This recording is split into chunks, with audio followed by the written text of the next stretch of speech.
Praise ప్రభు నామమునకు స్తోత్రములు. మీ అందరికీ నా వందన.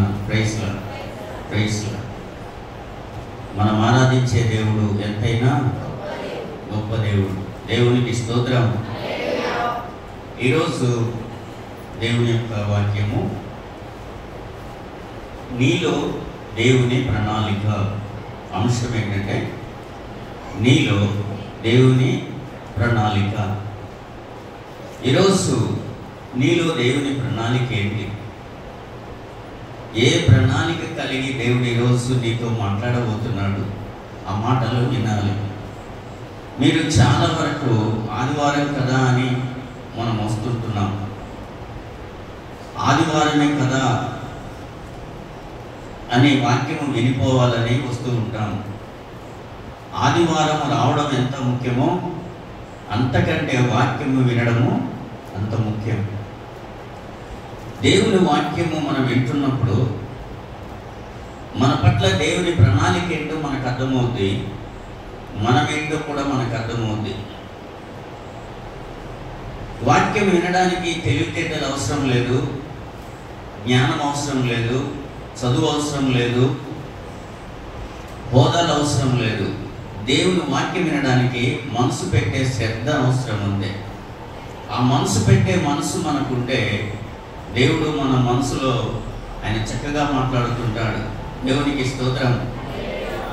కాబట్టి స్కూల్లో టీచరు క్లాస్ చెబుతున్నప్పుడు స్టూడెంట్ ఎంత శ్రద్ధగా వింటాడో అంతగా తనకు అర్థమవుతుంటుంది. అంతగా అర్థమవుతున్న కొద్దీ ఆయన స్టూడెంట్ క్లవర్గా మారుతాడు, మంచి స్టూడెంట్గా అవుతాడు, మంచి మెరిట్ వచ్చే అవకాశం ఉంటుంది. అలానే మనము కూడా వినేటప్పుడు ఎక్కడో మనసు పెట్టి వింటాం. ఏదన్నా గుర్తొస్తే అటే ఆలోచిస్తాం, ఏదన్నా అలికిడైతే అటే చూస్తాం, ఎవరు లేస్తే అటే చూస్తాం. ఇవన్నీ చూస్తే ఎక్కడో రెండు మాటలు నీకు అర్థమవుతాయి, మిగతాదంతా గాల్లోకి వెళ్ళిపోద్ది కదా. అందుకొరకే పౌలు గారు హెబ్రీలకు రాస్తూ ఒక చక్కటి మాట రాశారు. 2వ అధ్యాయము హెబ్రీ పత్రిక, హెబ్రీలకు రాసిన పత్రిక 2వ అధ్యాయము 1వ వచనము.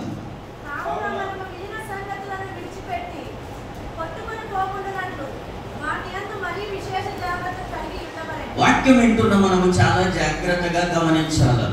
మనము వినిన సంగతులను విడిచిపెట్టి కొట్టుకొని పోకుండానట్లు.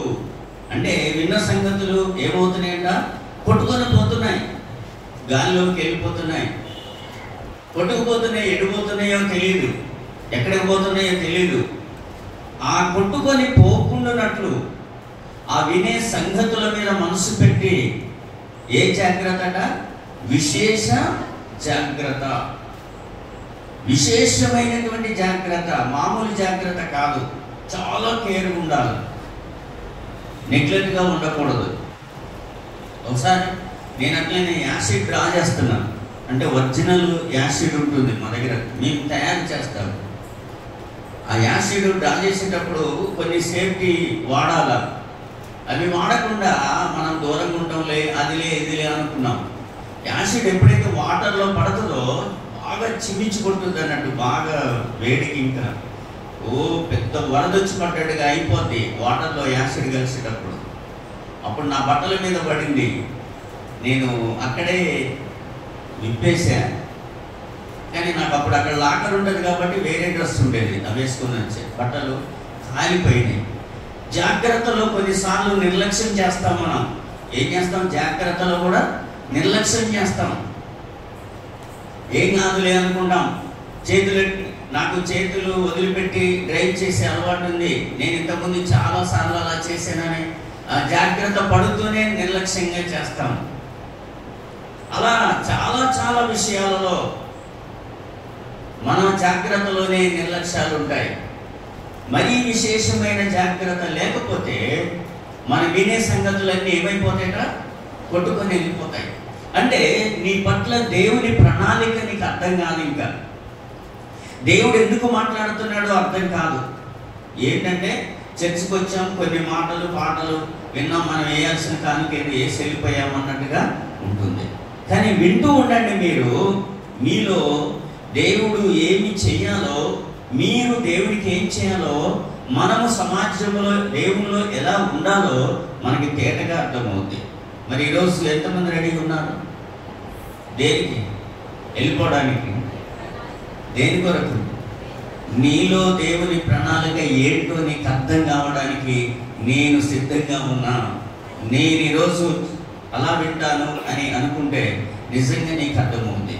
చూడండి, ఈరోజు పరిశుద్ధ బైబిల్ గ్రంథంలో మత్తయి రాసిన శుభవార్త 18వ అధ్యాయము 18వ వచనాన్ని నేను చదువుతున్నాను. భూమి మీద మీరు వేటిని బంధింతురో అవి పరలోకమందును బంధింపబడును, భూమి మీద మీరు వేటిని విప్పుదురో అవి పరలోకమందును విప్పబడును అని మీతో నిశ్చయముగా చెప్పుచున్నాను.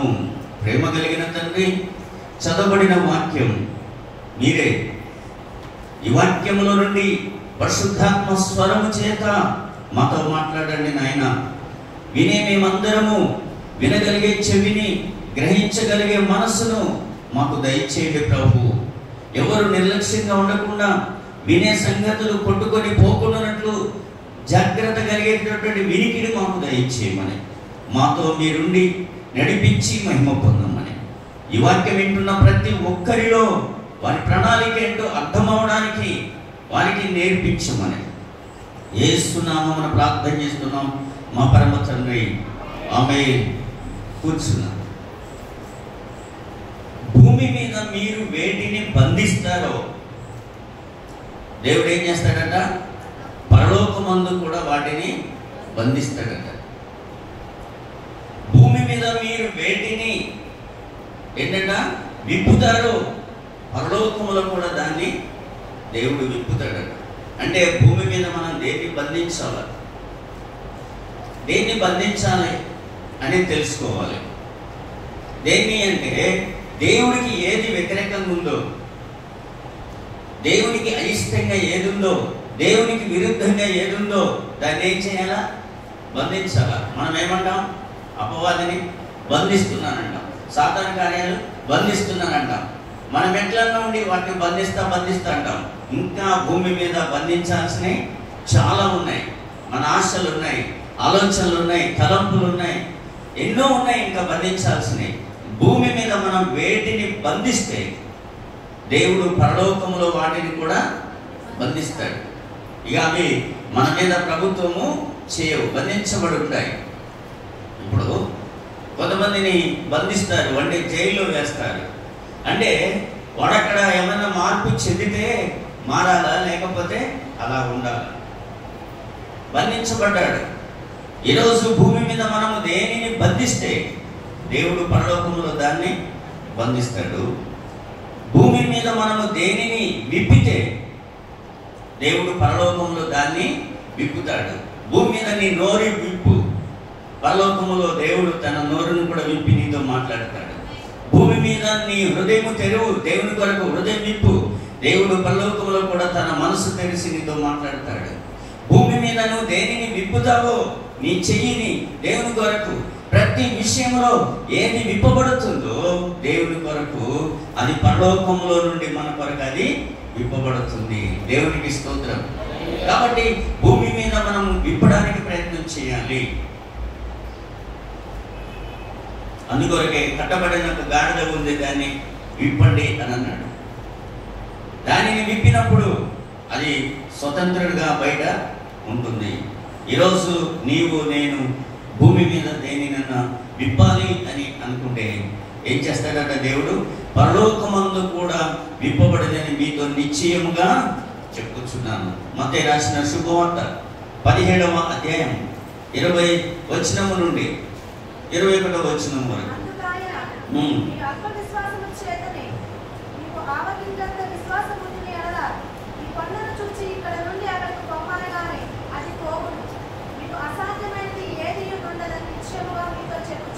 చాలా మంది అనుకుంటారు దేవుడికి అసాధ్యమైంది ఏదీ లేదు, ప్రార్థన చేస్తాం, దేవుడికి అసాధ్యమైంది ఏదీ లేదని ప్రార్థన చేస్తాం.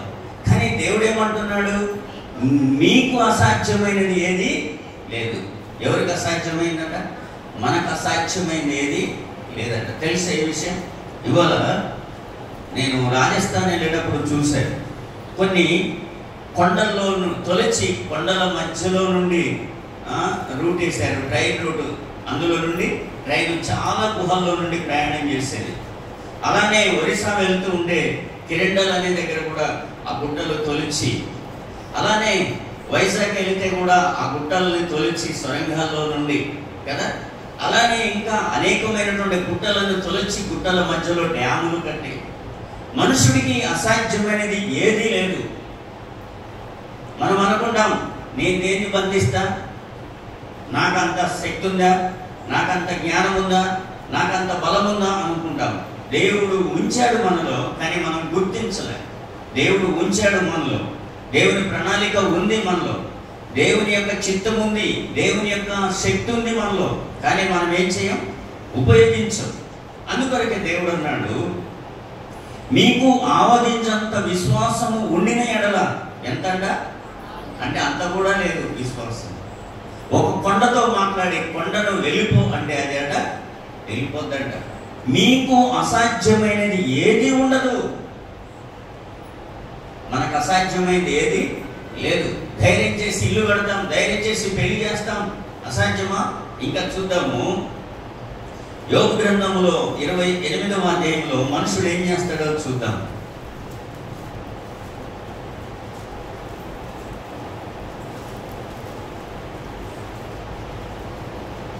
9వ వచనము, 28:9 యోబు.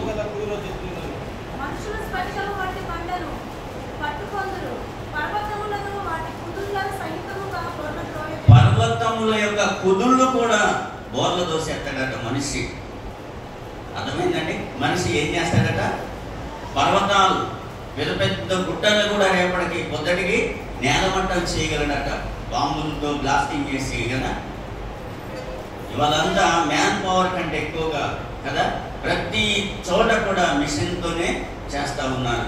ఒక మనిషి ఇంతకుముందు రోడ్డు మనిషి తార్ రోడ్ వేసేటప్పుడు ఇక్కడ నుండి అక్కడ పోవాలంటే ఎంతో ఉండేది. ఇప్పుడు మనం గంటలో చూస్తే ఇక్కడ నుండి నర్సాపురం వేసేస్తాడు, దుల్లురుపల్లి నర్సాపురంలో కదా, గంటలు అయిపోతుంది. మనిషి ఏది కూడా అసాధ్యము లేదు. మనిషికి చేయాలని తలంపు కనుక వస్తే మనిషికి దేవుడు ఏది అసాధ్యంగా ఉంచడంట. కాబట్టి నీకు అసాధ్యమైనది ఏదీ లేదు. చూడండి ఏం చేస్తాడట, పర్వతములను వాటి కుదుళ్లను సైతము బోర్ల పడదోయుదురు, బండలలో వారు బాటలు కొట్టుదురు. బండలు అంటే నేను చెప్పాను కదా, ఆ యొక్క బండలను తొలిచి దారులు వేస్తారట. బాటలు అంటే దారులు వేస్తారట. ఇంకా నీళ్లు వడలిపోకుండా జలధారులకు గట్టు కట్టుదురు. నీళ్లు ఆగడానికి జలధారులకు డ్యాములు కడతారట. యోబు చూసారా, క్రీస్తుకు పూర్వమే ఈ ప్రవచనం పలికారు. ఇప్పుడు డ్యాములు కట్టడం కాదు, ఆ రోజే యోబు ప్రవచించాడు. నీళ్లకు ఏం చేస్తారట? ఆనకట్టలు కడతారు, మరువైన వస్తువులను వెలుగులోనికి తెస్తారు. దేవుని ప్రణాళిక మనలో ఉందంట ఇలా చేయాలని. ఇవాళ ఇక్కడ కూర్చున్న నీవు నేను ప్రియులారా, మనలో దేవుని ప్రణాళిక ఏమిటి అని మనం ప్రశ్నించుకుంటే, మనము పర్వతాలను కూడా సైతం బోర్ల పడేయొచ్చంట, రాళ్లను తొలచి దారులు వేయొచ్చంట, నీళ్లు వడిలిపోకుండా డ్యాములు కట్టవచ్చంట. మనము మరుగైనటువంటి వస్తువులను వెలుగులోనికి, మరుగైన వస్తువులు అంటే బయ్యారంలో రాగి ఉందండి, కొత్తగూడెంలో బొగ్గు ఉందండి కదా, ఇంకా కొన్ని చోట్ల ఏమున్నాయి, అమ్మోలు ఎక్కువ దొరుకుతాయి. ఏంటి, నేలకొండపల్లికి వెళ్ళి గ్రానైట్స్ ఉన్నాయి. నేను కడప వెళ్ళినప్పుడు కూడా చూసాను, గ్రానైట్స్ ఉంటాయి చాలా ప్లేసుల్లో. అంటే భూమిలో రాళ్ళను, నాపరాళ్ళు కానీ ఇంకా టైల్స్ కానీ రకరకాల రాళ్ళను తయారు చేసేటటువంటి మిషన్స్ వచ్చాయి. భూమిలో నుండి రాళ్ళను తీసేసి పెద్ద పెద్ద ట్రాలీలో మీద వేసుకొని పోతారు. చూడండి, అది గ్రానైట్స్ కదా. అంటే మరుగైనటువంటిది భూమిలో నుండి ముగ్గు వస్తుంది, భూమిలో నుండి బొగ్గు వస్తుంది, భూమిలో నుండి ఏమొస్తుంది? బంగారం వస్తుంది, వెండి వస్తుంది, రాగి వస్తుంది. ఇక్కడ కూడా మైలారం దగ్గర కూడా రాగి బావి పడింది అన్నారు. ఇప్పుడు కాదు, నా చిన్నప్పుడు ఎప్పుడో. కానీ ప్రభుత్వాలు దాని అవకాశాలను బట్టి ఎక్కడ రాగి ఉందన్నా ఎందుకు ఆలోచిస్తున్నారు తీయట్లేదు. రాగి గనులు కూడా ఉన్నాయి మన ఏరియాలో. ఇవన్నీ కూడా మరుగైన భూమిలో దేవుడు మనకు ఉన్నటువంటి పరికరాల ద్వారా ఆ మరుగైనటువంటి వస్తువులను వెలుగులోనికి తీసుకొని వస్తాం. అవునా? అర్థమవుతుందండి? అటువంటి ప్రణాళిక ఉందంట మనలో దేవునికి. అర్థమైందా? ఇప్పుడు ఏది కూడా మనకు అసాధ్యం లేదు అని రాశాడు మన గురించి యేసుక్రీస్తు వారు స్వయంగా మాట్లాడారు. నీకు అసాధ్యమైనది ఏదీ లేదు. కానీ నీకు దేవుని ప్రణాళిక అర్థం అవ్వట్లేదు. చాలా మందికి అర్థం అవ్వట్లేదు దేవుని ప్రణాళిక ఏంటో. మనిషి ఏదైనా చెప్పితే, లేక సేవకుడు ఏదైనా చెప్పితే విశ్వాసి అర్థం చేసుకోవట్లేదు, గమనించట్లే. నీలో ఈ ప్రణాళిక ఉందమ్మా, నీలో ఈ ప్రణాళిక ఉందమ్మా అని చెప్పితే అర్థం చేసుకునే గ్రహింపు నీలో లేనప్పుడు నీ ద్వారా ఏది జరగదు. కాబట్టి మత్తయి సువార్త 17:20 అన్నాడు. ఏమని? ఒక పేరు పెట్టాడు అక్కడ, అల్ప విశ్వాసులారా. నీలో ఎంతటి చక్కటి ప్రణాళిక నేను కలిగి ఉన్నా నీ ద్వారా జరుగుద్ది, నువ్వు చేయగలవు, నీకు ఆ సామర్థ్యం ఉంది. కానీ నువ్వేమీ చేయలేకపోతున్నావు. నువ్వు ప్రార్థన చెయ్యి, నువ్వు కూడా దెయ్యాలు వెళ్ళగొడతావు, స్వస్థతలు జరిగిస్తావు. నీలో నుండి కూడా దేవుడు కొన్ని పనులు జరిగిస్తాడు. కానీ నీకేం అర్థం కావట్లే, దేవుని ప్రణాళిక అర్థం కావట్లేదు. అప్పుడు నీకు అనిపిస్తుంది, ఇంకా ఇప్పుడే కదా పాస్టర్ గారు, కొత్త కదా, మేము ఇప్పుడే వస్తున్నాం కదా, ఇప్పుడిప్పుడే మొదలు పెడుతున్నాం కదా, ఇప్పుడిప్పుడే కదా అని అంటావు. అంతేకాని నీలో ఉన్న ప్రణాళిక దేవుడు ఇంత క్లియర్గా చెబుతుంటే నీకు ఇంకా ఇంటికి వచ్చి వ్యక్తిగతంగా చెప్పగల. నీలో ఏమి జరుగుతుందో దేవుడు మాట్లాడుతున్నాడు ఈరోజు. నువ్వు భూమి మీద దేనిని బంధిస్తావో అదొక పాస్టర్ గారికి చెప్పట్లేదు దేవుడు. భూమి మీద నువ్వు దేనిని బంధిస్తావో అది పరలోకంలో బంధించబడుతుంది. భూమి మీద దేనిని నువ్వు విప్పుతావో అది పరలోకంలో విప్పబడుతుంది.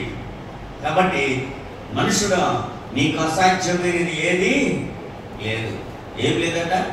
అసాధ్యమైనది ఏది లేదు. నీకు సాధ్యమే. అనవసరమైన సాధ్యం చేస్తున్నావు, కానీ అవసరమైన సాధ్యం చేయలేకపోతున్నావు. అవసరమైన దాన్ని చేసుకుంటున్నావు. ఏది కూడా నీలో దేవుడు మరుగై ఉంచలేదు. చూడండి ఎంత చక్కటి విషయము. మరుగై ఉన్న వాటిని దేవుడు వెలుగులోనికి తీసుకొస్తాడట.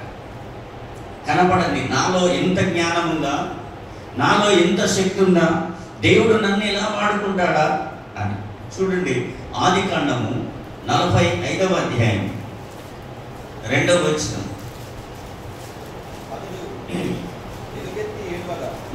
ఐగుప్తీయులను మరో ఇంటి వారిని విని, అప్పుడు యోసేపు, నేను యోసేపును నా తండ్రి ఇంకా బ్రతికి ఉన్నాడా అని అడిగిన అతడు ఎలుగెత్తి ఏడవగా ఐగుప్తులు ఫరో ఇంటి వారు ఏం చేశారట? విన్నారట. ఎవరు ఎలుగెత్తి ఏడ్చేది? యోసేపు. ఎందుకు? వాళ్ళ యొక్క అన్నలందరూ ఆయన దగ్గర నిలబడున్నారంట. చూడండి, అక్కడ రాస్తుంది మొదటి వచనంలో, తన యొద్ద నిలిచిన వారందరినీ వారి ఎదుట తన్ను తాను అణుచుకొన చాలక. అంటే వీళ్ళందరూ నన్ను చంపారే, చంపడానికి ప్రయత్నం చేశారే, గుండెలో పడదోశారే, వీడు చావాలని కోరుకున్నారే, అటువంటి వాళ్ళు దరిద్రులయ్యారు. అటువంటి వారికి వాళ్ళ తినడానికి అన్నం లేదు, కట్టుకోవడానికి బట్టలు లేవు, అటువంటి వారికి దరిద్రం వచ్చింది. అటువంటి వారికి నేను తమ్ముడిని, నేను గొప్ప ఈ దేశానికి ప్రధానిని అయిపోయా. ఈ దేశంలో పండిన పంటలు స్టోర్ చేయడానికి ఆర్థికంగా అన్ని వసతులను నా స్వాధీనంలో ఉన్నాయి.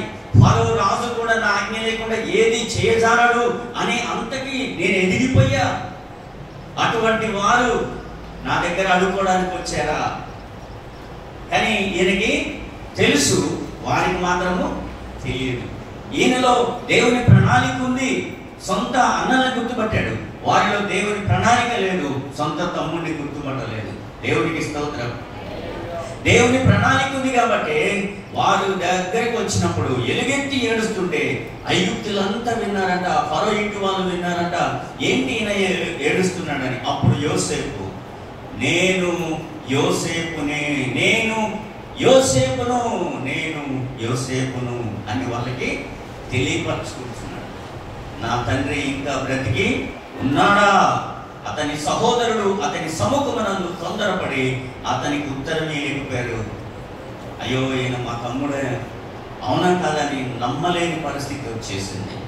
అంటే నిన్ను సమాజము నష్టపరచాలని చూసిందేమో, నిన్ను నీ కుటుంబము నష్టపరచాలని చూసిందేమో, నిన్ను నీ అన్నదమ్ములు నష్టపరచాలని చూసిందేమో, నిన్ను నీ పరిస్థితులు అలా నష్టపరచాలని చూసారేమో. యోసేపు అనేవాడు ఏనాడో చనిపోయాడని అనుకున్నారేమో. అతడు మన వంశంలో లేడు, వాడు ఎప్పుడైతే దేవుణ్ణి నమ్ముకున్నాడో అప్పుడే మా కులంలో నుండి లేడు అనుకున్నాము. రకరకాలుగా అనుకొని ఉండొచ్చు. కానీ ఈరోజు యోసేపులో దేవుని ప్రణాళిక ఏంటో తెలుసా? ఆ రోజు పడ్డోడు పడ్డట్టే గుండెలో లేడు, చెడ్డోడు చెడ్డట్టే చెరసాలలో లేడు, అవమానం పొందినవాడు అవమానం పొందినట్టుగా ఎక్కడో మరుగై ఉండలేదు. రథం మీద ఆ దేశమంతా ఊరేగాడు ఆయన. దేవునికి స్తోత్రం. దేవుని బిడ్డ, ఆ రోజు యోసేపు పగదించుకోవాలని అనుకుంటే ఈ రోజు యోసేపు ప్రధాని అయ్యేవాడు కాదు. నీ పట్ల దేవుని ప్రణాళిక ఏంటో తెలుసా? నువ్వు ఎలా చేయబడుతున్నావు అన్నదే ఒకటి నీకు తెలుసు. నలుగురు నన్ను చీకొడుతున్నారు అన్నదే ఒకటి నీకు తెలుసు. నలుగురికి నేను చులకనైపోతున్నాను ఒకటే నీకు తెలుసు.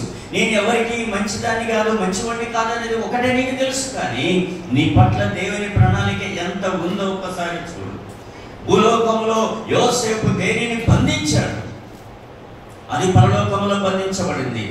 భూలోకంలో యోసేపు దేనిని విప్పాడో అది పరలోకంలో విప్పబడింది. ఈరోజు ఆయన ప్రధానిగా ఊరేగుతూ ఉన్నాడు. నా ప్రియ సహోదరి సహోదరుడా, దేవుని బిడ్డ, దేవుని ప్రణాళిక నీలో ఉంది. ఎంతమంది నమ్ముతారు? మరి దేవుని ప్రణాళిక నాలో ఉంది, అది నేను ఎరుగుతున్నాను ఇప్పుడు అని నువ్వు గమనించగలిగితే నిజంగా నీలో ఆ ప్రణాళికను దేవుడు బయటికి తీసుకొస్తాడు. అదే విధంగా 13వ వచనం చూద్దాం. 45:13.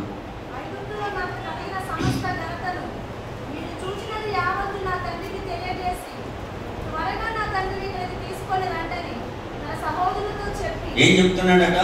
ఐగుప్తులో నాకు కలిగిన సమస్తము, సమస్త ఘనత మీరు చూచిన యావత్తు మన తండ్రికి చెప్పండి. తండ్రి నేను త్వరగా ఇక్కడికి తీసుకొని రండి, మా నాన్న కూడా చూడాలి. నేను ఇంత గొప్పవాడిని అయ్యాను, నేను ఇంత పెద్దవాడిని అయ్యాను, నాకింత పేరు ప్రఖ్యాతులు ఉన్నాయి, నాకింత రాచ మర్యాదలు ఉన్నాయి, నాకింత గౌరవ మర్యాదలు ఉన్నాయి. నా తండ్రి చూసి ఆనందించాలా. నేను ఎప్పుడో చనిపోయాను అనుకుని ఉండొచ్చు నా తండ్రి. నా తండ్రికి ఇక యోసేపు అనేవాడు ఉన్నాడు అనే మాట కూడా మర్చిపోయి ఉన్నాడు నా తండ్రి. కానీ ఇప్పుడు యోసేపు చచ్చిపోలేదు. ఏంటి ఆడుకుంటున్నానే? ఇప్పుడు యోసేపు బ్రతికి ఉన్నాడు. నాకు ఐగుప్తులో ఎంత ఘనత ఉందో మీరు చూశారు, అదంతా నాన్నకి చెప్పండి, నాన్న తీసుకొని త్వరగా ఇక్కడికి రండి. ఎంత ఉత్సాహంగా ఉందో చూడండి. నేను ఎప్పుడో చచ్చిపోయాను అనుకున్నారు. 15 ఏళ్ళు అయింది ఇల్లు వదిలిపెట్టి వెళ్ళిపోతే. ఈరోజు నేను హైదరాబాద్లో మంచి కారు కొనుక్కున్నాను, మంచి ప్లాట్ కొనుక్కున్నాను, అంటే అపార్ట్మెంట్ కొనుక్కున్నాను, నేను చాలా బాగున్నాను అని చెప్తే ఎందుకు? అదంతా మీ అందరికీ తెలుసు ఒక స్టోరీ. ఒక కొడుకు ఇంటి నుండి వెళ్ళిపోయి కొన్ని సంవత్సరాలు అయిపోయింది. సంవత్సరాలు అయిపోయిన తర్వాత అసలు వీళ్ళకి ఆచూకీ లేదు. కానీ వాడు ఎక్కడో మంచిగా చదవడం అయిపోయి చివరికి కలెక్టర్ అయిపోయాడట. కలెక్టర్ అయిపోయిన తర్వాత ఆ ఊరికి వచ్చాడు. మీకు తెలుసు, మీ దగ్గర ప్రాంతమే. కలెక్టర్ అయ్యి ఇంటికి వాళ్ళ ఊరు వస్తున్నాడట తొలిసారిగా. అప్పటి వరకు తల్లిదండ్రులకి ఎక్కడ ఉన్నాడో, ఏం చదువుతున్నాడో, ఉద్యోగం ఉందో లేదో, బతుకున్నాడో లేదో ఏమీ తెలియదు. కానీ కలెక్టర్ అయిన తర్వాత వాళ్ళ ఊరు వస్తూ ఉండే, ఇట్లా కారులో వెళ్తూ ఉండే వాళ్ళ తల్లిగారు గడ్డి మోపు నెత్తిన పెట్టుకొని వెళ్తా ఉందంట. వెళ్తూ ఉంటే దాటిన తర్వాత గ్లాసులో నుండి చూసి ఈ మా అమ్మాయి కావచ్చు కదా అని అనుకొని కారు స్లో చేసాడు. కారు స్లో చేసి దగ్గర ఆపి, ఇప్పుడు ఎగ్జాంపుల్ పాసం గారు అనుకున్నాం, నీ పేరు నాగమనేనా అని అడిగి ఉంటాడు. అవునయ్యా అని. నాగమనేనా, మీ ఆయన పేరు పలానా అంటే అవునయ్యా. ఉన్నాడా ఆయన అంటే ఉన్నాడు. సరే ఆ గడ్డి మోపుని వెనక డిక్కీలో పెట్టించేసి ఆమెను కారులో కూర్చోబెట్టుకొని ఆ ఇంటికి, ఆయన చిన్నప్పుడున్న ఇల్లు కాదు ఇప్పుడు, ఆ ఇంటికి దారి చెప్పమని ఇంటికి తీసుకెళ్ళి ఇంటి దగ్గర కారు ఆగితే ఇంట్లోకి వస్తూ ఉంటే నువ్వెవరయ్యా అంటే నేను ఫలానా ఇప్పుడు కలెక్టర్ అంటే ఆ ఇంటి చుట్టుపక్కల ఇళ్ళు అందరూ వచ్చి చూస్తే ఎలా ఉంటుందో ఒకసారి చూడండి. అంటే వాళ్ళ నాగమణి కొడుకు ఏమయ్యాడు? కలెక్టర్ అయ్యాడా? కారు తీసుకొని కదా ఇంటికి వచ్చి గడ్డి మోపుతో ఉన్న చీరలో ఆ పనిలో ఉన్నటువంటి ఆమెను తన కారులో తీసుకొని వస్తే దేవుని ప్రణాళిక ఎలా ఉందో చూడండి. ఆమెకు తెలుసా నా కొడుకు కలెక్టర్ అయ్యి వస్తాడని? తెలియదు. నువ్వు అలాంటి పరిస్థితిలో ఉన్నావేమో. ఇక నాకు నా రాతలో నా జీవితంలో జాబ్ అనేది చూడనేమో, నా బ్రతుకులో అంత మంచి అవకాశం వస్తుందో రాదో, ఎన్నో రకాలుగా నువ్వు అనుకోవచ్చు. కానీ నీలో ఉన్న ప్రణాళిక ఏంటో నువ్వు అర్థం చేసుకుంటే, నువ్వు దేనిని బంధిస్తావో అది బంధించబడుతుంది, నువ్వు దేన్ని విప్పుతావో అది విప్పబడుతుంది. నీకు అసాధ్యమైనది ఏది లేదు. నువ్వు ఏం కావాలనుకున్నావో దేవుడు నిన్ను అది చూపించి అక్కడ ఛాలెంజ్గా నిలబెడతాడు. దేవునికి స్తోత్రం. నువ్వేం కావాలనుకున్నావు? ఏం కావాలనుకున్నావు అంటే పెళ్లి కావాలనుకున్నావు, పిల్లలు కావాలనుకున్నావు, ఉద్యోగం కావాలనుకున్నావు, డబ్బులు, ఇవి కాదు.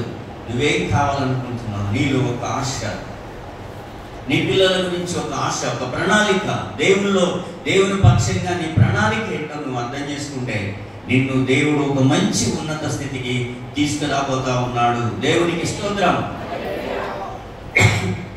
యోసేపు తండ్రిని గౌరవించాడు, సహోదరులను ప్రేమించాడు. తన ప్రణాళిక ఏంటో తనకు అర్థమైంది. మీరు నన్ను ఇక్కడికి పంపలేదు, దేవుడే నన్ను ఇక్కడికి తీసుకొని వచ్చాడు అంటాడు తన సహోదరులతో. మీరు నన్ను పంపలే. ఆ రోజు మీరు అలా చేసి ఉండకపోతే, మీతో పాటు ఉంటే నేను ఆ గొడ్లు మేకలు కాసుకొని బైరాగ్యం తిరిగేవాడిని. ఆ రోజు మీరు నన్ను కొట్టడం వల్ల, నన్ను చంపినట్టు చేయడం వల్ల, గోధులో పడేయడం వల్ల, ఐగుప్తులకు అమ్మడం వల్ల ఇవాళ నేను ఈ స్థితిలో ఉన్నాను. చాలా మంది అనుకుంటాం కదా, నాకెందుకు వచ్చింది పరిస్థితి అనుకుంటాం. ఎందుకు వచ్చిందో తెలుసా? నిన్ను ఒక ఉన్నత స్థితిలో నిలబెట్టడానికి వచ్చింది. దేవునికి స్తోత్రం. ఇది గమనించి దేవుని బిడ్డలారా మీరు ముందుకు సాగాలి. దేవుని వాక్యమును చాలా జాగ్రత్తగా ధ్యానం చేయాలి. ఎందుకంటే దేవుడి ప్రణాళిక ఏంటో తెలుసా? యూదా పత్రికలో ఒక మాట చూద్దాం. 20వ వచనం.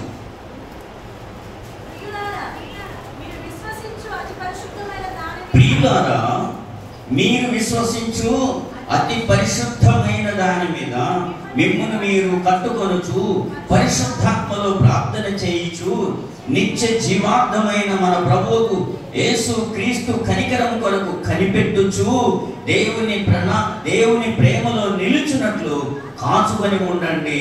దేవునికి స్తోత్రం. ఇప్పుడు అండర్లైన్ చేసుకోండి, అక్కడ ఎన్ని పదాలు వచ్చినాయో. మీరు విశ్వసించు అతి పరిశుద్ధమైన దాని మీద మిమ్మల్ని మీరు కట్టుకోండి, పరిశుద్ధాత్మలో ప్రార్థన చేయండి, నిత్య జీవార్థమైనటువంటి మన ప్రభువు యేసుక్రీస్తు కనికరము కొరకు కనిపెట్టండి, దేవుని ప్రేమలో నిలిచి ఉండండి. ఇది నీలో దేవుడి యొక్క ప్రణాళిక. ఇది ఇలా ఉండగలిగినప్పుడు ఆయన కనిపెట్టుకొని ఉన్నాడు, పరిశుద్ధాత్మలో ప్రార్థన చేశాడు, విశ్వసించాడు, అతి పరిశుద్ధమైన దాని మీద కట్టుకున్నాడు. యోసేపు తన జీవితాన్ని దేని మీద కట్టుకున్నాడు? అతి పరిశుద్ధమైన దాని మీద కట్టుకున్నాడు యోసేపు తన జీవితాన్ని. అది దేవుని ప్రణాళిక. అలా నువ్వు కట్టుకున్నప్పుడు దేవుడు నీ పట్ల చేయలేనిదంటూ ఏది ఉండదు, జరగనిదంటూ ఏది ఉండదు. ఒక ఆమెకు 2 అమ్మాయిలు, ఒక తల్లిదండ్రులు, 2 కూతుర్లే. 2 కూతుర్లు మంచిగా ఎదుగుతున్న సమయంలో పాపం తండ్రి చనిపోయాడు. తల్లి ఉంది, వారి కొరకు ఎంతో ప్రార్థన చేస్తుంది. పిల్లలు 2 కూడా మంచిగా దేవుని భక్తిలో పెరుగుతున్నారు. ఇక వారికి ఆ తల్లి తండ్రి అన్నీ ఆమె తల్లిని అలా కష్టపడుతుంటే, ఒకరోజు బాగా వినాలి, జరిగినటువంటి సంఘటనే. వారు ఒక మందిరానికి వెళ్తూ ఉన్నారంట. ఒక మందిరానికి వెళ్తూ ఉంటే ఆ యొక్క చర్చి పాస్టర్, వాళ్ళకి చాలా పెద్ద చర్చ్ ఉంది, వాళ్ళకి వెహికల్స్ ఉన్నాయి, మంచిగా ప్లాట్స్ ఉన్నాయి, చాలా పెద్ద మినిస్ట్రీ. ఆ యొక్క పాస్టర్ గారి అబ్బాయి మంచిగా చర్చిలో తండ్రికి సహకారిగా సేవలో వాడబడుతున్నాడు, పరిచర్య చేస్తాడు చక్కగా. ఆ అబ్బాయికి వివాహం కావాలి. అయితే ఆ యొక్క పాస్టర్ గారికి ఈ ఇద్దరు పిల్లలు చేసే ప్రార్థన విధానం బాగా నచ్చింది. అయితే వాళ్ళు చదువుతూ ఆ చర్చికి వెళ్తున్నారు. అక్కడ అప్పుడు ఈ యొక్క తల్లి ఇక్కడ ఈ పల్లెటూరులో ఉంది. చాలా పల్లెటూరు అంటే చాలా పల్లెటూరు. ఇప్పుడైతే మంచుకున్నాయి రోడ్లు. అప్పుడైతే అమ్మాయికి వివాహం అయినప్పుడు, ఇప్పుడు మన పోలీస్ స్టేషన్ అంత దూరంలో వెహికల్ పెట్టి నడిచి రావాలన్నట్టు. అంటే వాహనం వచ్చే వాళ్ళ ఇంటికి వచ్చే రోడ్డు లేదు, అంత బురదగా ఉండదు, కాలి నడకనే రావాలి ఆ ఇంటికి రావాలి. అప్పుడు అయితే అమ్మాయితో వాళ్ళు ఏం మాట్లాడకుండా ఆ పాస్టర్ గారు మీరు ఎక్కడమ్మా ఏం చేస్తారమ్మా అని చెప్తే వాళ్ళు పలానా సో అండ్ సో ఇట్లా నేనేమో కంపెనీలో చేస్తాను, చెల్లి ఇట్లా చదువుతుంది, మేమిద్దరం ఇక్కడ ఉంటున్నాం రూమ్ తీసుకొని. మీరు ఏ ఊరంటే పలానా ఊరు. వాళ్ళ తల్లి గారు వచ్చినప్పుడు పరిచయం చేశారు. అప్పుడు ఒకరోజు ఆ పాస్టర్ గారు వాళ్ళకి ఇంట్లో భోజనం ఏర్పాటు చేసి ఆమెతో మాట్లాడుతున్నారంట. మీ యొక్క కూతుర్లో ఇద్దరిలో మీ పెద్దమ్మాయి అంటే ఇద్దరు మంచి ఆత్మీయంగా ఉంటున్నారు, ఒక అమ్మాయిని మా బాబుకి చేయాలని ఆశపడుతున్నాం అని అన్నారంట. అయితే వాళ్ళు అనుకున్నారా పాస్టర్ గారు ఇదేమో చర్చి దగ్గర అది ఉంటే మామూలుగా రూమ్లో ఇట్లా పెట్టారనుకున్నారు. లేదమ్మా ఇదే మా చర్చి, ఇదే ఇల్లు, ఇదే మా సంఘం ఇంత, అది ఇదని అన్నీ చెప్పిన తర్వాత మరి పాస్టర్ గారు మా ఇల్లు చిన్న ఇల్లు, గడ్డి ఇల్లు, మరి మా ఆయన గారు పిల్లలు ఎదిగిన సమయంలోనే ఇట్లా అయిపోయారు, చేతుల మీద వాళ్ళని ఇలా చదివించారు అంటే అవన్నీ వదిలిపెట్టమ్మా, మాకు మంచి వాళ్ళని గమనిస్తుంటే వాళ్ళని చదువుతుంటే వాళ్ళలో దేవుని ప్రణాళిక మాకు అర్థమైంది. కాబట్టి మేము ఆస్తిని కోరట్లేదు, ఏమి కోరట్లేదు, ఒక గుణవతిని మేము కోరుకున్నాం. ఆ అమ్మాయిని ఇంకా మా అబ్బాయి కూడా ఈ విషయం తెలియదు అని చెప్పడం జరిగిందంట. అప్పుడు వాళ్ళకు ఏమనిపిస్తుంది చెప్పండి, ఏమనిపిస్తుంది? ఇప్పుడు ఇద్దరు ఒక్క చెల్లెలు ఆ చర్చిలోనే మరి అమ్మాయిని గురించి వాళ్ళని చూసినప్పుడు ఆ పాస్టర్ గారు చెప్పిన ఆ సంఘంలోనే మంచి అబ్బాయికి ఇస్తే వాళ్ళిద్దరు హైదరాబాద్లో వెలిసెట్టు లేకపోతే ఈ ఇల్లు లేదు, వాటి లేదు, గుడిసె లేదు, ఏ లేదు, మనకు అంత అవసరమా? జంట నగర్ భాగ్యనగరంలో భాగ్యవంతులుగా బ్రతుకుతున్నాను. దేవునికి స్తోత్రం. దేవుని బిడ్డలారా, ఈరోజు మనకి ఇద్దరు పిల్లలే, ఆడపిల్లలే, మేమేమి వెనకేయలేదే. పోస్ట్ ఆఫీసులో కూడా ఏమేలే. మమ్మల్ని కూడా అడుగుతుంటారు పోస్ట్ ఆఫీసులో, ఏ ఆఫీసు లేదయా నీ చేసే ఆఫీసు తప్ప అంటే. అంతే. దేవునికి స్తోత్రం. కానీ దేవుని ప్రణాళిక ఒకటి ఉంటే మనిషికి అసాధ్యమైనది ఏది లేదు. అదే మనకు అన్నీ ఉన్నాయనుకో మన పిల్లలకి అహమొచ్చునేమో కదా. చూడండి వాళ్ళు ఎంత దీన స్థితిలో పెరిగి ఎంత ధనిక స్థితిలో ఇప్పుడు ఉంటున్నారు. కాబట్టి దేవుడు ఎవరిని మరిచిపోడు, దేవుడు ఎవరిని విడిచిపెట్టాడు, దేవుడు ఎవరిని అనాథలుగా విడివడు. ఎంత చక్కటి మాట రాస్తాడు యోహాను. ఆయన ఎవరిని అనాథలుగా విడివడు. నీకెవరు లేరు అనే మాట రాదు. నీకు నాకు అన్న లేడు, నాకు అక్క లేదు, నాకు చెల్లి లేదు, నీకైతే నీ బాబాయ్ నిలబడ్డాడు, నీకైతే మేనమా నిలబడ్డాడు, నీకైతే మీ యొక్క అన్నయ్యలు నిలబడ్డారు, మీకు వాళ్ళు నిలబడ్డారు, నిలబడి చేశారు, నాకెవరు నిలబడి చేసేది లేదు అని నువ్వు అనుకుంటే నీకు నీ సంఘం నిలబడి చేస్తుంది, నీ సేవకులు నిలబడి చేస్తారు. దేవుడు ఆ టైంలో ఎవరినో నిలబడతాడు. ఎవరు లేరు అని నువ్వు అనుకోకూడదు. నువ్వు అనాథవు కాదు, నువ్వు విడిచిపెట్టబడిన వాడవు కాదు. నీ పట్ల దేవుని ప్రణాళిక ఏమై ఉన్నదో ఒక్కసారి ఆలోచించు. ఇది కాబట్టి దేవుని బిడ్డలారా, దేవుడు వాక్యం వింటున్న సహోదరులారా, నీ పట్ల దేవుని ప్రణాళిక ఉంది. ఏం ప్రణాళిక ఉంది అంటే, ఇప్పుడు యోసేపు పట్ల ఏం ప్రణాళిక ఉంది? యోసేపుకి ఏమనుందా? అన్నలు తమ్ముళ్ళు ఏమనుందా? వీడికి ఏ దిక్కు లేడని చిత్తకొట్టి చెరసాలు వేశారు. న్యాయం గెలిచింది చివరికి కదా. యోసేపు పక్షంగా దేవుడు ఉన్నాడు కాబట్టి అక్కడ రాయబడి ఉంటుంది, యోసేపుకు దేవుడు తోడై ఉండెను కనుక అనే మాట రాయబడి ఉంటుంది ప్రియులారా.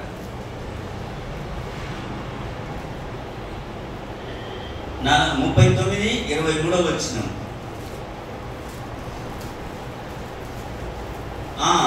21 నుండి చదవండి. అయితే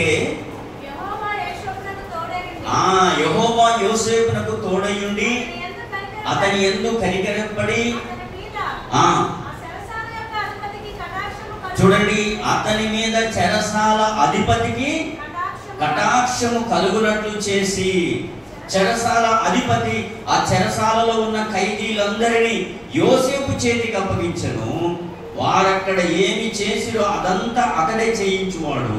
యెహోవా అతనికి తోడై ఉండెను గనక ఆ చెరసాల అధిపతి అతని చేతికి అప్పగింపబడిన దేనిని గూర్చి విచారణ చేయగలిగినను అతడు చేయనది యావత్తు దేవుడు సఫలమగునట్లు, అతడు చేసేదంతా దేవుడు సఫలమైనట్లు చేశాడు.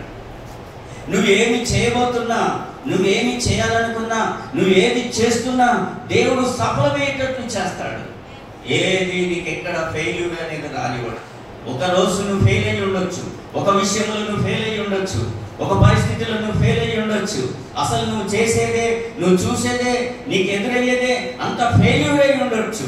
బట్ ఇప్పుడైతే నువ్వు సక్సెస్ లోకి వెళ్ళిపోతున్నావు.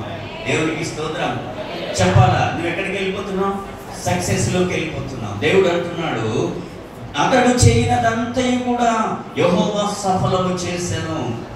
దేవుడే చెరసాల అధిపతితో మాట్లాడట, యోసేపుకి అధికారాలు ఇవ్వు, యోసేపుతో నువ్వు ఇలా ఉండు, యోసేపుని ఇది అన్నీ కూడా దేవుడే బయలుపరుస్తాడు.